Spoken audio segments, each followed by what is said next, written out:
Ladies and gentlemen, welcome back to the Podcast Digest, episode 136. My name's Dan Lizette, and I appreciate you all taking the time to come back and take another listen to a great interview and conversation. Very special guests this week, in fact, return guests, something I don't do very often, but have been dabbling in a little bit lately. But before we get to this week's show, I want to take just a moment and thank a few important people. Of course, my friends over at Patreon, and those proud, those awesome people supporting the Podcast Digest directly for as little as $1 a month. It really means a lot to me that every once in a while, one of you awesome listeners decide to take a moment and go to the link in the show notes and click that subscribe button or support button, I should say, for as little as $1 a month. So thank you very much from me to you. And also for this week's show sponsor. And folks, I got a brand new show sponsor this week that I'm so excited to tell you about. You guys remember a couple of months ago, I had a podcast legend in my mind, a gentleman by the name of Dan Benjamin, joined me, and we talked a little bit about his latest venture for podcast hosting and analytics. It's called Fireside, and Fireside is sponsoring this week's Podcast Digest.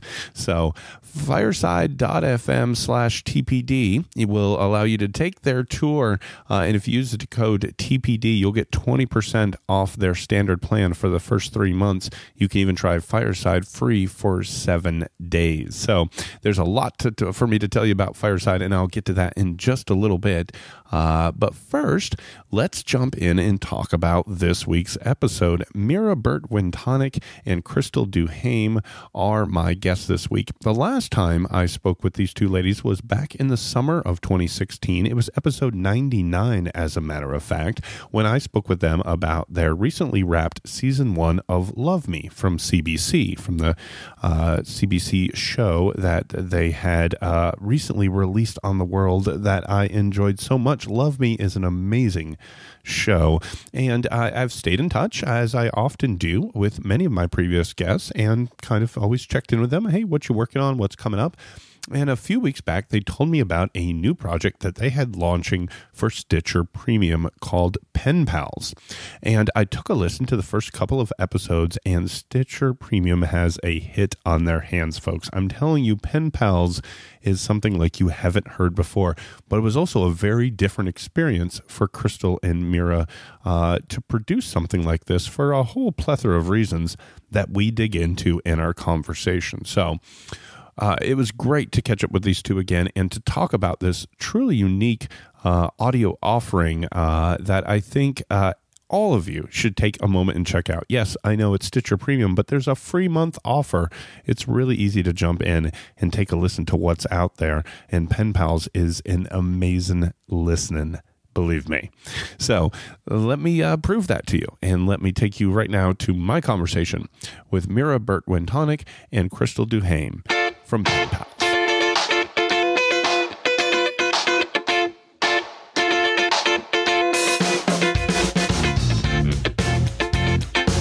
All right, folks, welcome back. As I mentioned in the introduction, I'm very happy to welcome back to the Podcast Digest for the first time since episode 99, back last summer in July of 2016. Back to the Podcast Digest. They've got a new project, one I've heard a little bit of, and I'm super excited to tell you guys more about. Mira Burt-Wintonick and Cristal Duhaime, welcome back to the Podcast Digest. Thank you. Thank you so much. It's fun to be back. Thanks for joining me. And there is a lot been going on with you. In fact, you've been sort of a regular appearer in conversations I've been having in the Podcast Digest. Folks will remember a few weeks back, my conversation with Jonathan Goldstein from Heavyweight as a current project. Spent a lot of years working with these two, and we told a few stories. And so it's great to talk with both of you again to talk about a new project. So we haven't touched base since July. If I remember correctly, July season 1, or I don't even know if we're saying that, but Love Me had wrapped with CBC, and you'd mentioned that there were some things in the work, and now we know at least what one of those things are. But let's play some catch-up just real briefly. If somebody hasn't heard of either one of you, can you give them both just a quick background on sort of maybe a little bit of Love Me, a little bit of what your current project is? Sure. Yeah. So we both, like you mentioned, we spent 10 years working with Jonathan on Wiretap, and then we most recently created a show for CBC, another show for CBC, which was an original podcast called Love Me. And it's about the messiness of human connection. So it's all kinds of relationship stories, some fiction, some non. And we did one season of that, and we're currently working on the second season. And yes, I was going to ask you. Yeah.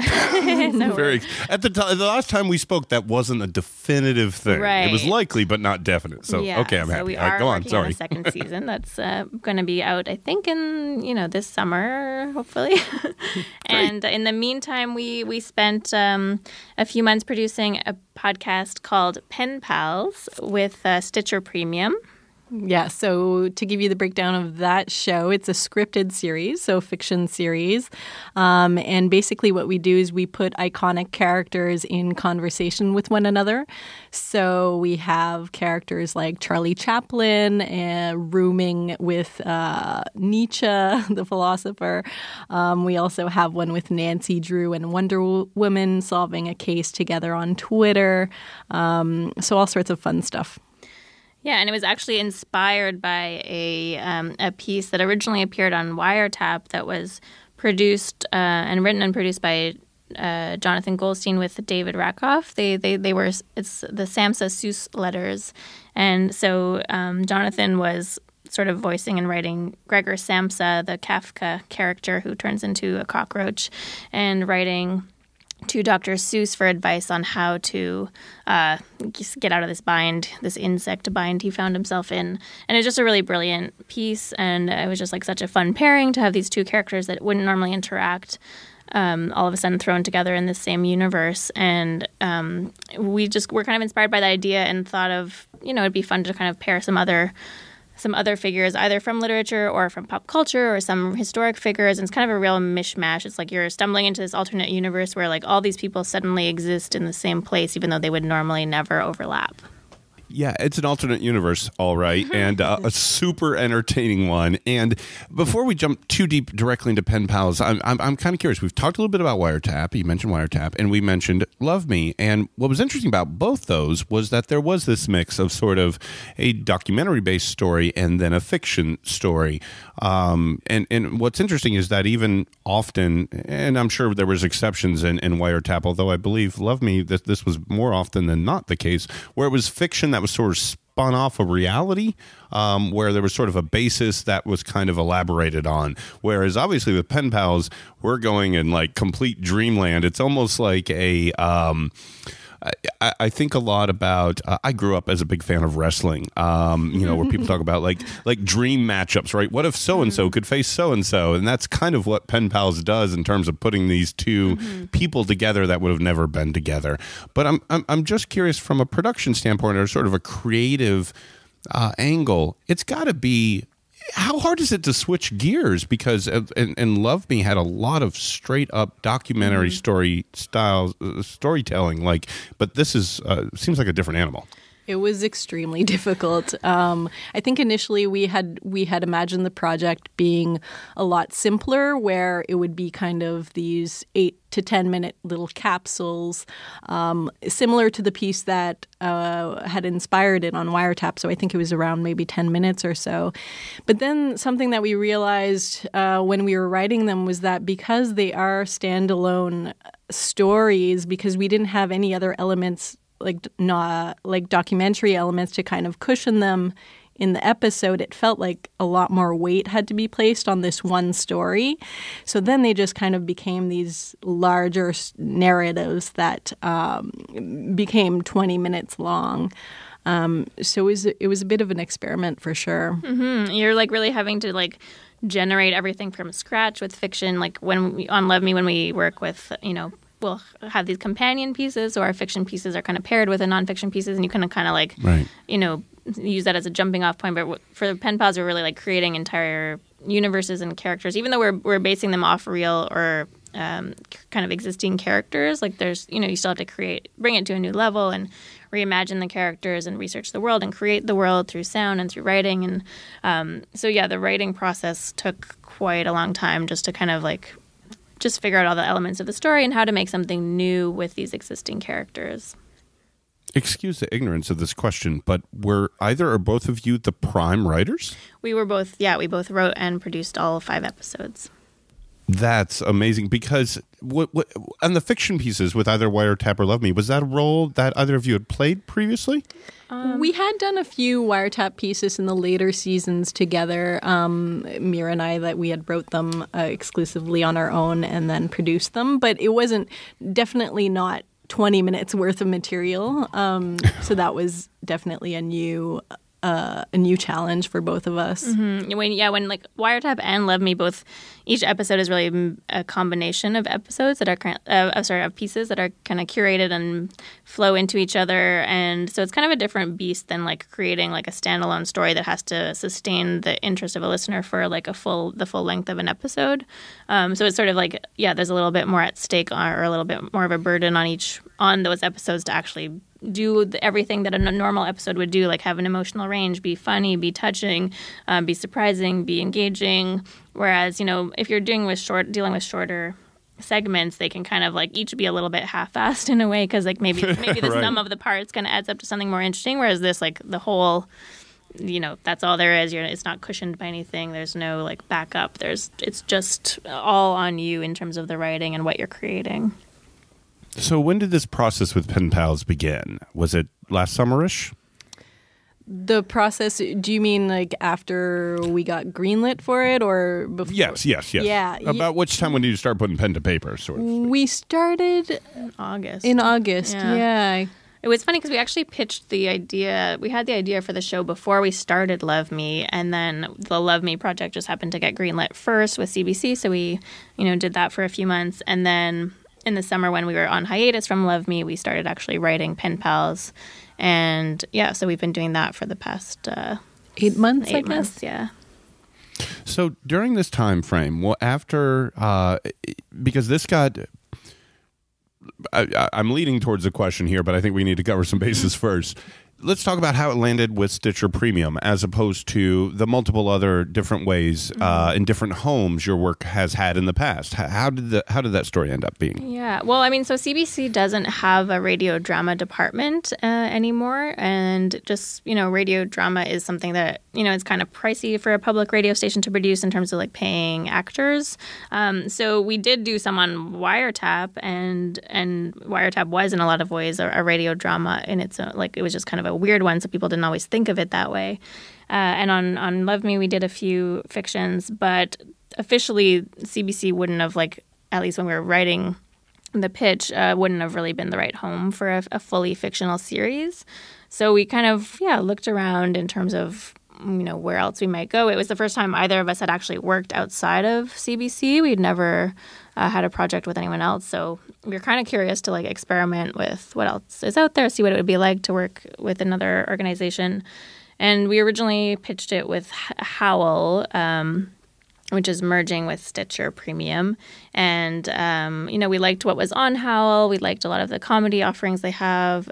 We liked, there's a lot of really interesting stuff that they were producing or featuring. And we were kind of curious to see how their platform would unfold. It's like this kind of gathering of a lot of great audio and great podcasts that you don't really hear anywhere else. But it is still very much like a shifting, kind of growing beast, I guess, where, people are still kind of experimenting with like, oh, is this a sustainable thing that people are going to be wanting to pay for content? Are they willing to pay for content? People are so used to getting podcasts for free. So it's like a bit of an experiment for us in terms of like housing our project it is behind a paywall and like not just available everywhere on iTunes. So I guess it remains to be seen like how that's going to work out.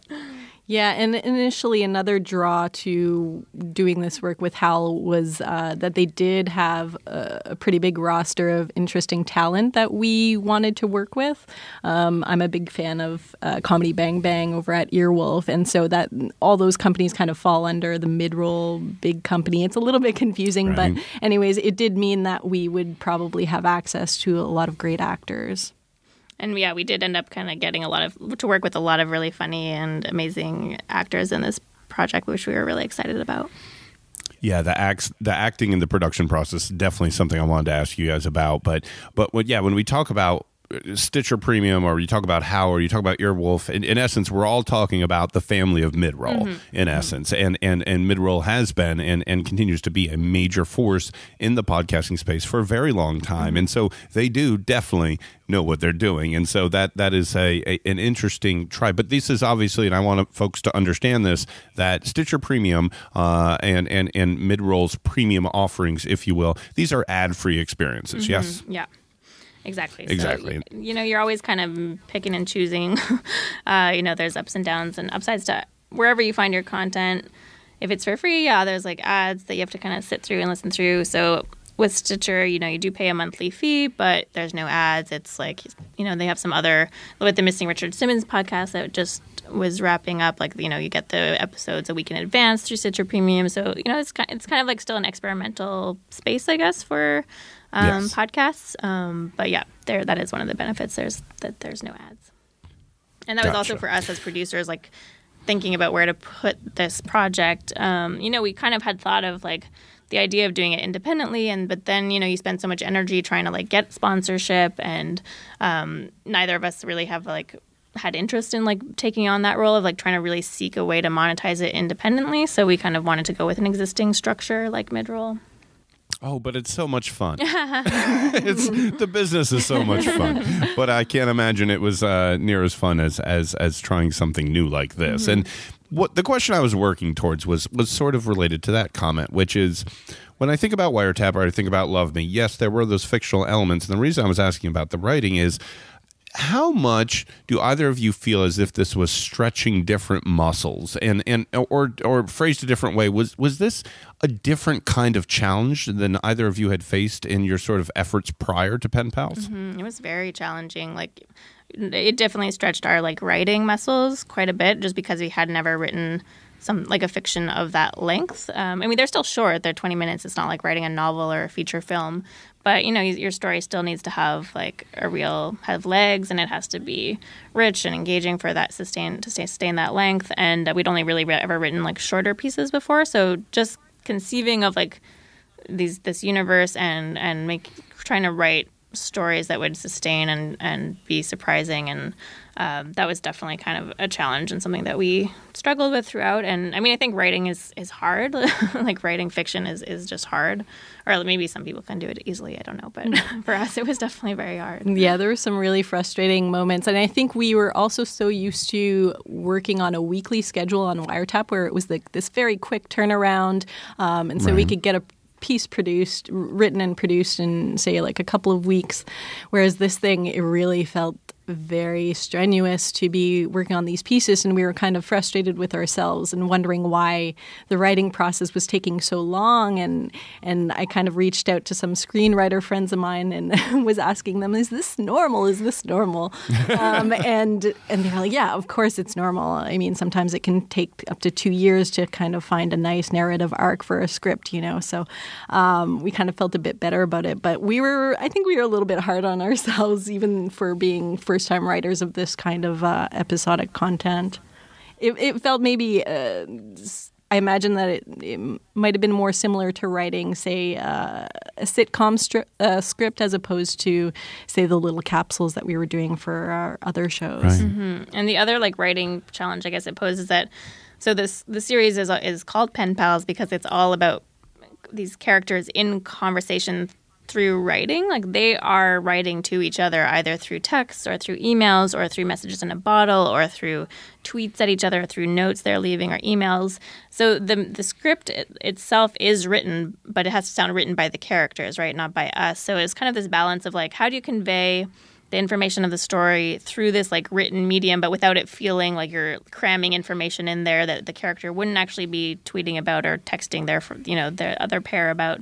And so that was just an extra kind of meta level of how do we tell this story through this format while making it not feel scripted, even though it is scripted.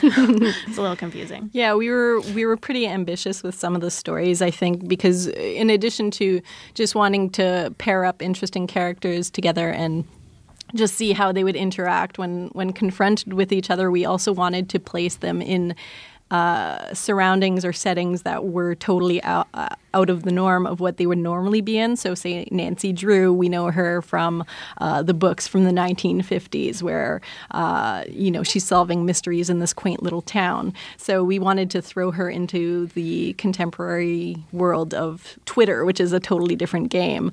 And so in addition to having to write this mystery story, we also had to write it all through tweets, which was just kind of an insane thing to do. I don't know why we did it.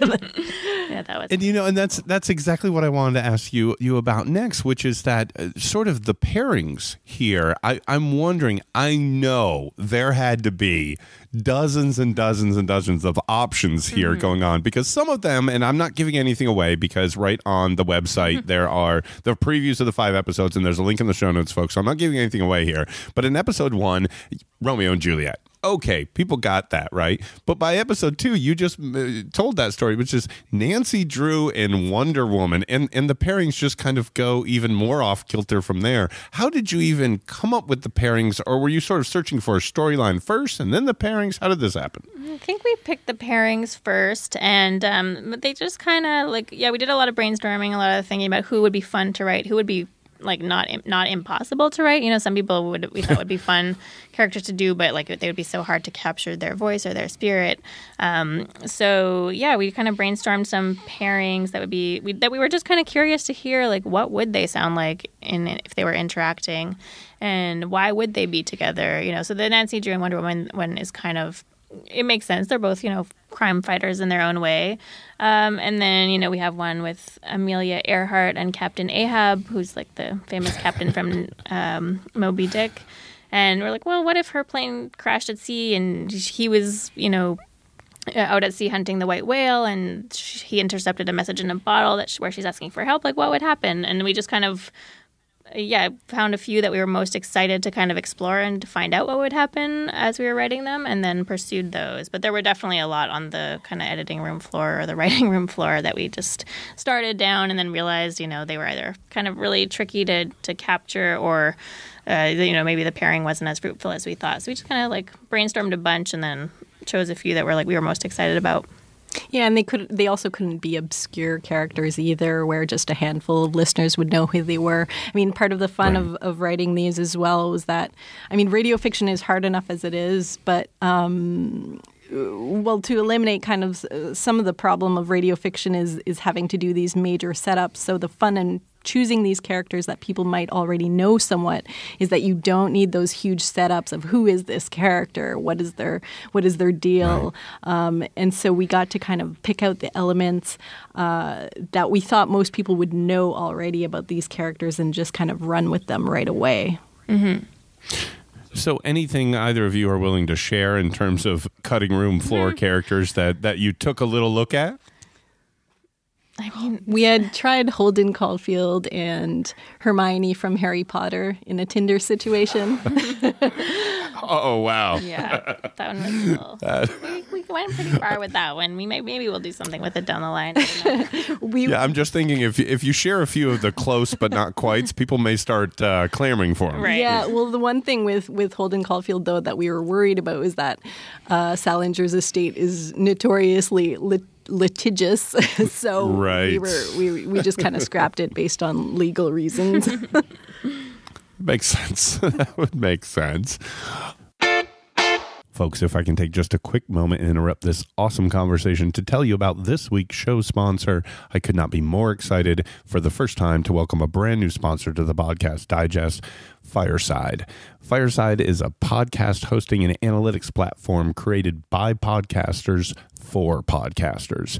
Fireside was started by Dan Benjamin, the founder of 5x5 and previous guest here on the Podcast Digest, taking everything he's learned since 2009 from making podcasts for a living and turning it into a platform for podcasters everywhere at any level of expertise. Fireside literally has it all, folks. You can have unlimited uploads, unlimited downloads from your listeners, massive amounts of real-time data and analytics about your unique downloads. They offer a super fast CDN, and that gives you the best download speeds for your listeners. You can support multiple podcasts with Fireside.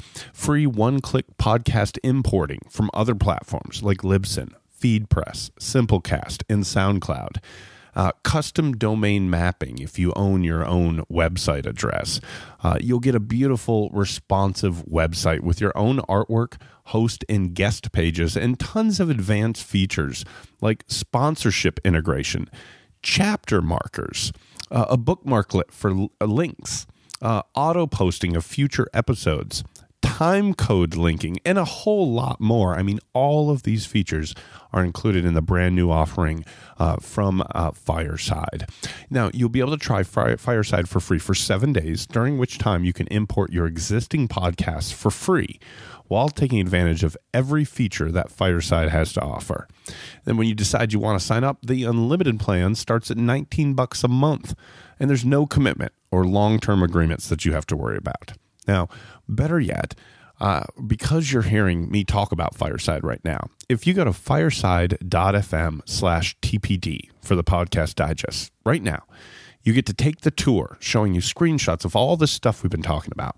And if you use the code TPD, you're going to get 20% off the standard plan for your first 3 months. That is an amazing offer, folks, and a premium podcast host that is created by podcasters themselves. Fireside is a beautiful offering, and I strongly encourage you guys to check them out. Do it now. Fireside is by podcasters for podcasters. My thanks to Fireside for supporting the Podcast Digest. Now, back to my conversation with Cristal and Mira. I mentioned it earlier. I said I wanted to come back to it. Let's talk about the casting and the acting, because was this the first time? I know you'd said that you'd worked with some actors before, but you sort of had made an allusion earlier about access to sort of mid roles, wider net of talent and things of that nature. What did the casting process look like? We kind of made like a dream wish list for each character that we'd written, and to see like of who we might imagine voicing that character. Some of the characters we'd even kind of written with someone in mind, and we just hoped that they might be available. And then we were working with Jenny Radlett at Stitcher Premium, and so we gave her kind of our list, and she would reach out to them, and and we actually were very lucky, and like most of the people we wanted to work with were available and interested, and so we kind of moved ahead from there. And so we directed people over Skype from Montreal while they were recording in a studio in LA, and then put it all together afterwards. But it was just really fun to kind of hear the scripts come to life through like these hilarious people. It was also a much longer process than we were used to, because I think a lot of the actors are used to film or television casting where they can reflect on whether they want to do a project for, say a few months and then get back to their agents on it. But so we were used to quick turnarounds again, where we could cast somebody in a week and record the next week. But so we had to learn to be patient and wait till they got back to us, which was a little bit frustrating, but it was all part of the learning experience, I guess. Mm-hmm. And was there a back? Go ahead. No, I'm sorry. I was going to say, but was there a back and forth with the cast at some point? Did they start to sort of give you input that maybe became part of the final product? No, we'd pretty much like wrapped all our scripts by that point, and just kind of brought people in at that stage and recorded things. I mean, there was a couple lines that were maybe improvised here or there, but it was pretty much. We also recorded the actors separately, like so each episode has like 2 people in conversation, but we recorded them separately just for logistics reasons. So you can't really let too much improvisation happen, because then the response would have to be depending on who records first. Right. If there's if you've already recorded the person responding, then they have to kind of stick to the script pretty closely. And that would add even more time to this longer process. That's for sure. Mm-hmm. So I'm curious as well, especially in the documentary world, which I'm going to say is safe to say is your comfort zone in terms of a storytelling medium. How did it feel sort of approaching this project from a strictly fictional with things like casting and writing and all these other elements? Did it feel the same sense of satisfaction as you reached the finish line, or is it a completely different experience? For me, I felt like the satisfaction coming out of it was a lot greater, just because we did create these universes from scratch and they all came from us. Whereas documentary, obviously, you're you're using someone else to tell a story, and there's a lot of things that you can't control. I mean, the downside is that we did have to control every little element of it, so it was a very, very stressful process, I think, just because you have to make a creative decision about every little last thing. But again, the satisfaction coming out of it for me was a lot greater, I think.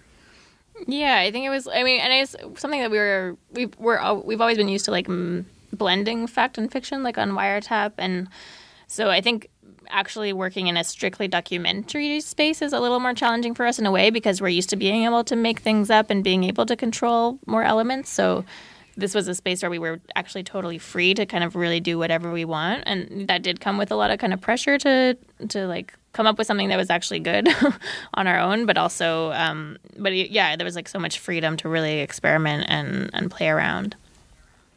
Speaking of those elements, I was just reminded of something that I kind of jumped ahead with that last question. But in that recent conversation I had with Jonathan back from the Wiretap days, one of the things I brought up to him, and we talked about, Mira, we talked about your writing that was for the doc project on sound design on CBC's website, and I relinked to that as I did back on episode 99 in our conversation last summer, because I just found that so intriguing. And I got Jonathan's perspective, if you will, on the element of sound where that story on Wiretap in the diner. Mm-hmm.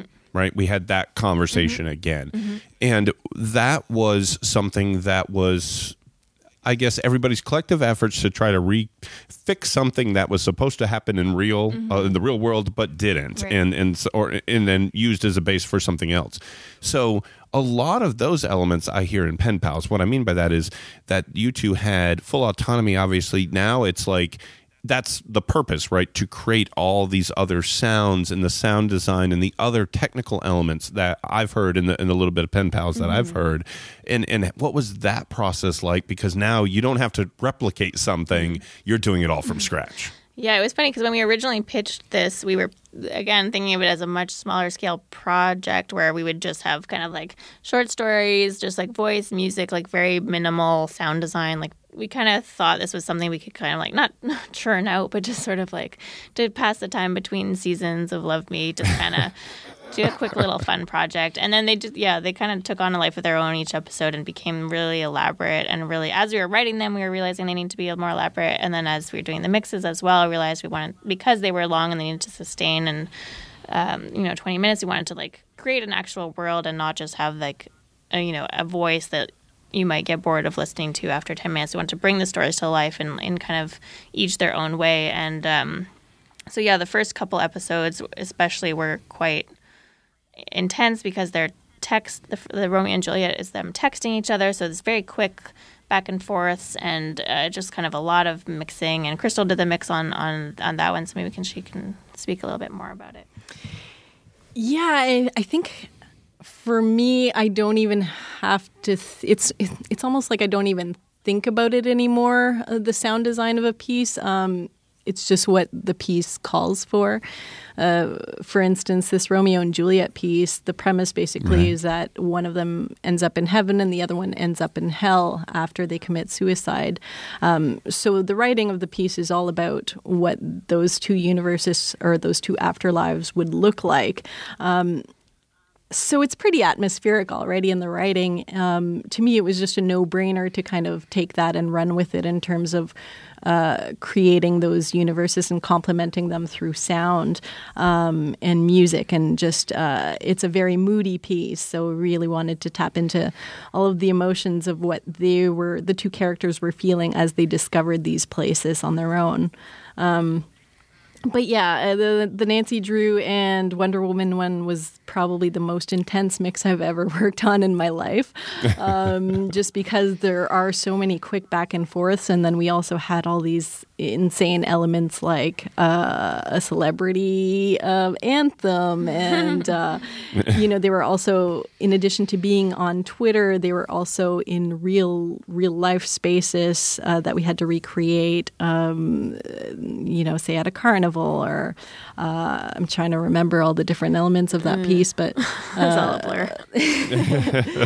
Yeah, but I mean, the sound design, it's not something necessarily that we discuss all that much. It's probably the part that we I guess we listen to the pieces after and do very intensive edit notes after listening to the finished pieces. But I think before we go into them, it's just instinct. It seems like it's also it's got to be the most arduous in some ways, right? I mean, speaking of the Romeo and Juliet, that's one I can specifically recollect when you talk. I remember sounds of an elevator, and then sounds that just kind of kept coming in terms of things that I don't want to say you wouldn't have necessarily expected them, but by them being included, they're fulfilling one's mind's eye and visualizing this story that's happening between these different levels in their post life, if you will. And it comes out in it's adding to the immersion. Every one of these elements that you added in the mix each time creates there's a show I know that uses this term, and I love it. And I think this applies really well to what the two of you have done with Pen Pals, which is almost movies for your ears. That concept where it's like you just close your eyes and you can visualize this whole thing happening. And I think that's what's being accomplished. Even if people don't necessarily talk about it that much or recognize it, the work that goes into this has got to be pretty rough. Mm-hmm. I mean, that's what was kind of fun about not being tied down to a weekly schedule anymore. Like, we never had the opportunity to really do these kinds of ambitious mixes or pieces on Wiretap or Love Me, because just like they do take a long time. And when you're trying to get a weekly episode on the air, we do a little bit of sound design on Wiretap. We did create an immersive sound, but we were limited with what we could do and the limits we could push, I guess. Whereas with this, we didn't want to spend forever making it, but we didn't have a specific launch date that we were tied to necessarily. We could, just give ourselves a little bit more time to really kind of dive in and create like a richer world. And so we did kind of, at least try to push ourselves to like create something really ambitious and layered.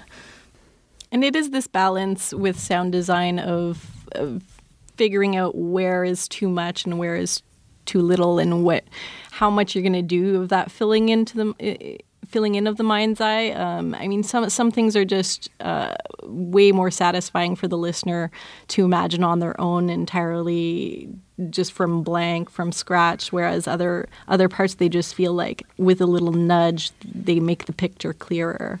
So it's always a matter of trying to figure out the balance between those two.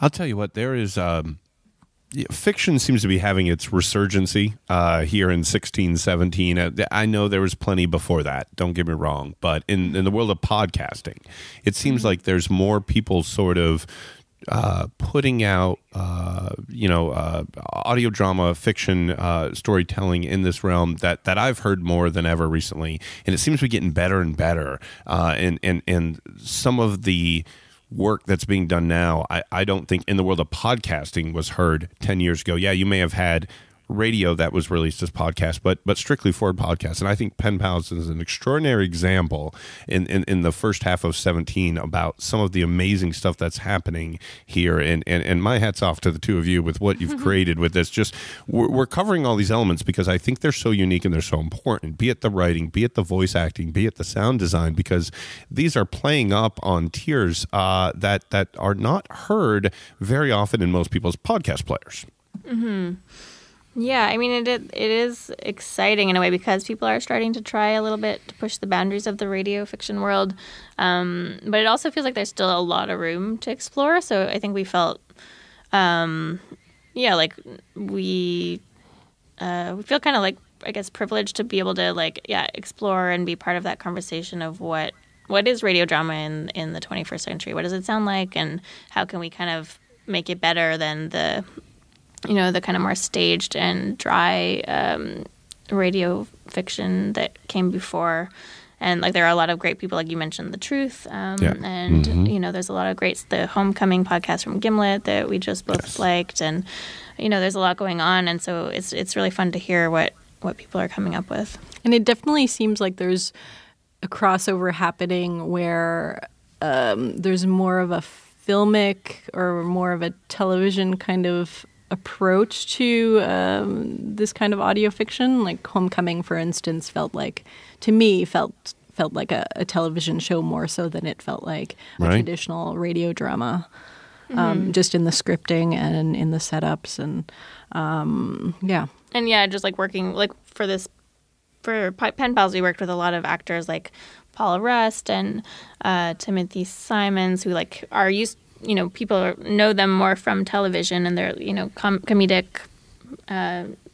actors that are people are used to watching on Veep or on Love, it's kind of fun to be able to draw from that pool of talent rather than just drawing from like actors from theater background, which I think was more traditionally like the approach for radio fiction. But we really like kind of being able to draw more from the film and television world, and it kind of makes things feel a little bit more authentic, I think, than that kind of more theatrical, kind of often over the top performance style. Yeah, and what's funny is, and the two of you don't know this because of our date of recording, but folks who are subscribing to the Podcast Digest right now know my previous episode was with Susan Lowenberg. She is the producing director of LA Theater Works, and she's heading up the plays The Thing with Wondery. And in last week's show, I talked with Susan about taking a very different approach, sort of what you're talking about from a theatrical standpoint, and they're using a lot of big, huge name actors, but these are plays, stories designed to be in plays converted into podcasts, and just how well I think that that's working. And so what's interesting is that the two of you and with what's happening with Pen Pals kind of coming from the other direction, like you said, sort of designed for this medium. And it's amazing because I think what's coming out from a listener perspective, which is what I've always done with my show, which is to tell my listeners about things they should be checking out. I think both of them end up creating amazing listening experiences for completely different reasons and completely different ways. And I think we all win from all of this great stuff coming out. Yeah, for sure. I mean, we wouldn't ever recommend that everyone do things the same way. Like, it's definitely kind of more limiting if you think, radio drama always has to sound like TV or always has to sound like film. Like, it can be its own medium that's explored from all kinds of different angles. Yeah.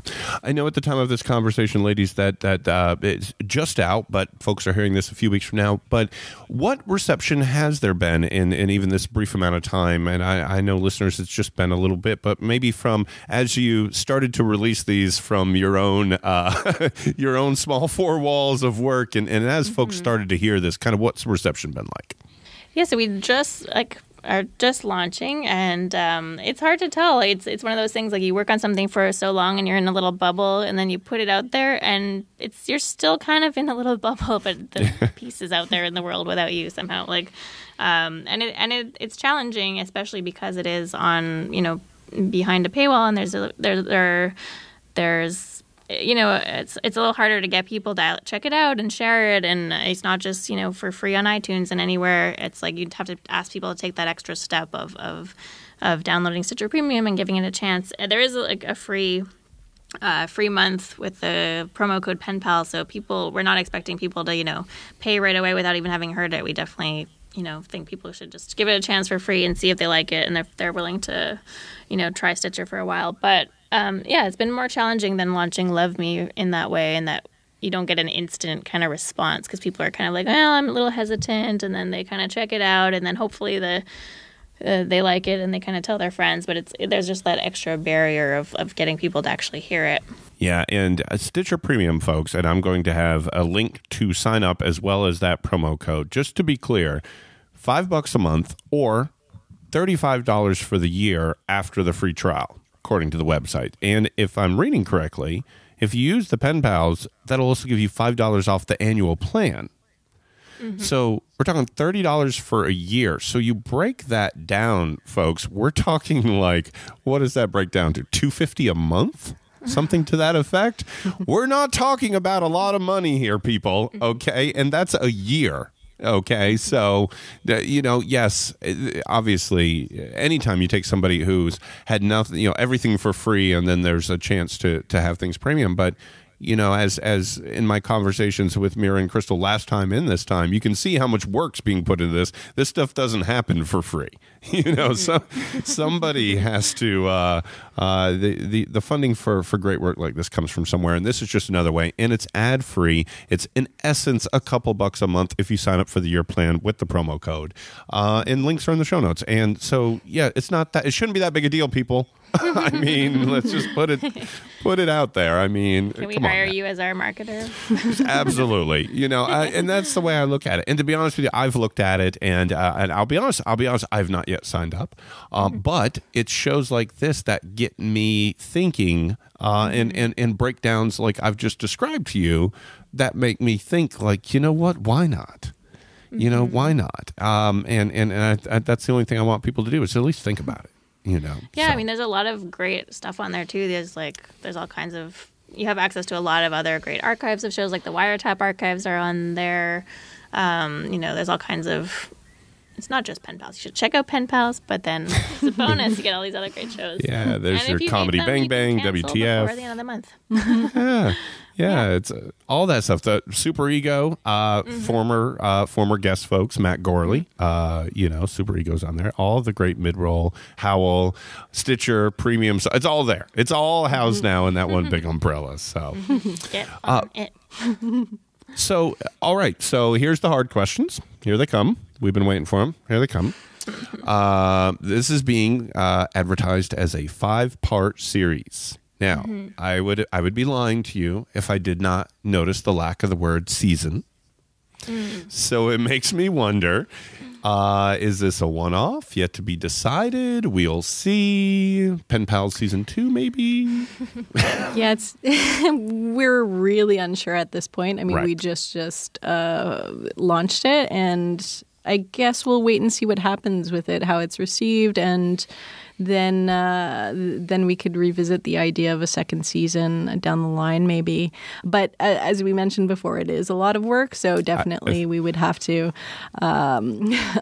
That was sort of my question. Are the two of you willing to return to this world? I don't know. We had a lot of fun with it, but yeah, I think it's nice to have the balance of like going back to Love Me. We're working on season 2 now of Love Me, and to going back to that. Not that that's not a lot of work as well, but it's a very different kind of work, and just to be able to kind of.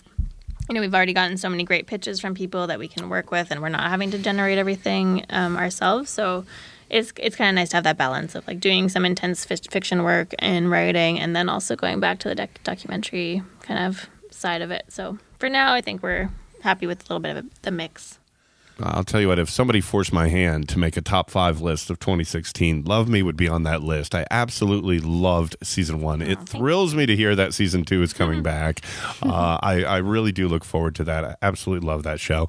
And Pen Pals, I've said this before. People have labeled me the crazy idea guy before, but I'm just going to throw this out there just for fun. But, should there ever be a season 2, I'm thinking to myself, especially if you guys continue to live in the premium world, right?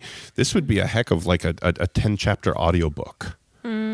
Just with its individual chapters, I'm like, that would be awesome on in an audiobook format. But I'm the crazy idea person. What can I say? I throw them out there. Cristal, Mira, can you tell folks where they can find Pen Pals, where they can make sure they're subscribed to Love Me, or follow either of you on the socials? Yeah, so Pen Pals, you can go to stitcherpremium.com/penpals. You can hear the trailer of the show. You can listen to promos of all the episodes, and you can sign up for Stitcher Premium with a free month with promo code PenPals. And Love Me is available at cbc.ca/loveme or on iTunes or anywhere. And what else? Twitter. We're on Twitter. And we do post audiograms of the episodes that are coming out on Pen Pals. So I'm at Crystallian. Is that how you? I thought it was Cristal Lion D. Why do I think Cristal Lion? Is there a D in there? I thought there was a D at the end. Oh, now I'm going to have to look. No, we'll have to re-record all of this. I'm at Mira BW on Twitter. And I follow both Cristal and Mira, and you should do the same, folks. And you should definitely check. If you, for some reason, we missed you back on episode 99 and you did not hear the first season of Love Me, go do that now. And if that in and of itself doesn't convince you to check out their effort with Pen Pals, I don't know what else would, because Pen Pals, in the bit I've heard, is a completely different listen than you've ever had before, and I strongly encourage all of you to try that free month. Heck, just do the free month and see what happens, right? No commitment, right? There is no contract, and it's not like a cell phone, nothing like that. So you won't be billed. Exactly. So, Mira Burt-Wintonick, Cristal Duhaime, thank you very much for coming back to join me again on the Podcast Digest. It was a pleasure. Anytime. And folks, that'll do it for episode 136. I hope you enjoyed. Mira and Cristal are doing some amazing work in podcasting. I'll tell you, some of the stuff they've done over the last couple of years has been literally some of my favorite audio that's come through my podcast player, and of all of it. And that's saying something when you've listened to as many things as I've had. So check out Pen Pals. Sign up for that free month for Stitcher Premium. Literally free, folks. Got nothing to lose there. If you enjoyed this conversation, if you enjoy the Podcast Digest, consider becoming a supporter on Patreon. Link in the show notes. Or leaving a review in iTunes or whatever platform you listen on. Or just telling a friend, following the show at Pod Digest, or checking out the Facebook page. Whatever you can to help spread the word about this little tiny show that I've got that I hope you enjoy. And I hope that you share with people and other podcast-loving peeps. Please let them know.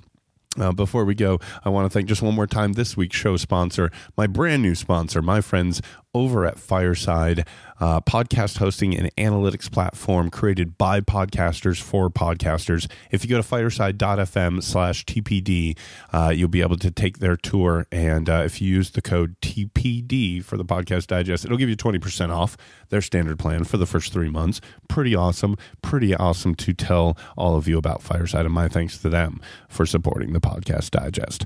Folks, that'll do it for this week's show. Until next week, thank you for listening. Thank you for your support. Until then, my name is Dan Lizette for the Podcast Digest.